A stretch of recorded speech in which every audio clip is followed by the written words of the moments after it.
வணக்கம் நண்பா. இந்த வீடியோவில் ஒரு குட்டி கதையை பார்ப்போம். வலிகள்தான் உன்னை செதுக்கும் ஒளிகள். இது successful main YouTube channel. Subscribe பண்ணாம இருந்தா சப்ஸ்கிரைப் பண்ணிக்கோங்க. வாங்க வீடியோக்குள்ள போலாம். நிறைய நேரங்களில் கஷ்டங்கள் வரும்போது நாம் அந்த கஷ்டங்களை தீர்ப்பதற்கான தீர்வுகள் தேடுவதை தவிர்த்துவிட்டு அந்த பிரச்சனைகளை ஏன் கொடுத்தாய் கடவுளே என்று கூறுவார்கள். இருக்கின்ற பிரச்சனைகள் போதாது என்று இன்னும் தொடர்ந்து நமக்கு பல பிரச்சனைகள் வரும்போது நாம் கட்டுப்பாட்டை இழந்து மனம் தளர்ந்து தன்னம்பிக்கை இழந்து விடுகிறோம். உண்மையை சொல்ல வேண்டும் என்றால் எந்த ஒரு பிரச்சனைக்கும் தீர்வு உண்டு. நம்பிக்கையோடு நாம் எழுந்து போராடுவோம். ஐரோப்பாவில் 18ஆம் நூற்றாண்டில் ஓர் இசைக்கலைஞர் இருந்தார். பாடல்களுக்கான சங்கீத குறியீடுகளில் கைதேர்ந்தவர். அவர் ரொம்ப பிரபலமாக இருந்தார். அவர் ஒரு பெரிய இசைக்கலைஞர். அவர் 40 ஆண்டுகள் பேரும் புகழுமாக செல்வச் சிறப்போடு ரொம்பவே சந்தோஷமாக வாழ்ந்து வந்தார். அவர்தான் உலக புகழ்பெற்ற இசை மேதை ஜார்ஜ் ஹாரிசன். ஒருநாள் அவருக்கு ஒரு பெரிய பிரச்சனை வருகிறது. அது என்னவென்றால் திடீரென்று இசை மேதை ஜார்ஜ் ஹாரிசனுக்கு பக்கவாத நோய் ஏற்படுகிறது. இதனால் அவர் உடலவிலும் மனதளவிலும் ரொம்பவே பாதிக்கப்படுகிறார். தேடி தேடி மருத்துவம் பார்க்கிறார்கள். எந்த மருத்துவமே அவருக்கு பலன் அளிக்கவில்லை. ஆகையால் அவரை பார்ப்பதற்கு அவருடைய ரசிகர்கள் உறவினர்கள் எல்லோருமே வராமல் போகிறார்கள். அந்த நேரத்தில் அவரை பார்த்து சிலர் சொல்கிறார்கள், பிரான்ஸ் நாட்டில் உள்ள நீரூற்றுகளில் சில நாட்கள் தங்கி நீராடினால் குணமாகிவிடும் என்றார்கள். உடனே அங்கு சென்று அவர் 16 நாட்கள் தங்கி நீரோட்டத்தில் நீராடினர். இருந்தாலும் பலன் எதுவுமே அளிக்கவே இல்லை. அவருடைய நிலைமை அப்படியேதான் இருக்கிறது.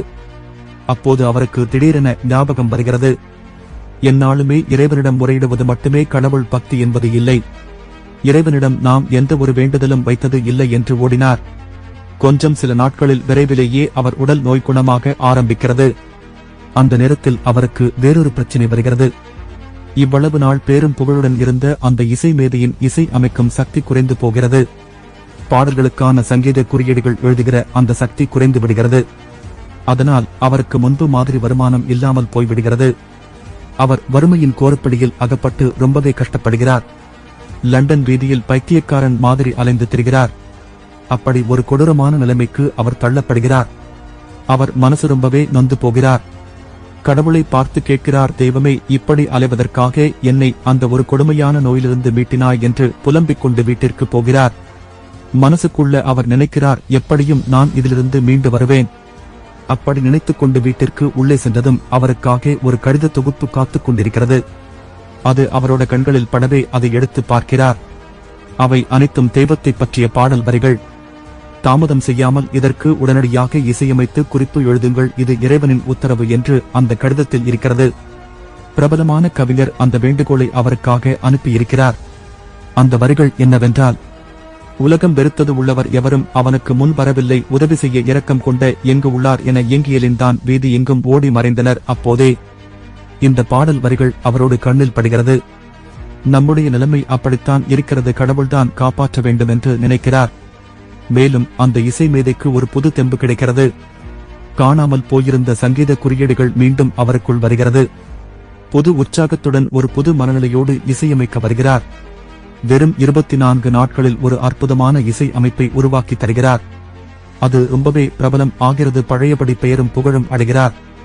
ரொம்பவே சந்தோஷம் அடைகிறார். பைத்தியக்காரன் மாதிரி அலைந்து திரிந்த அவர் உலக புகழ்பெற்ற இசைமேதை ஆனார்.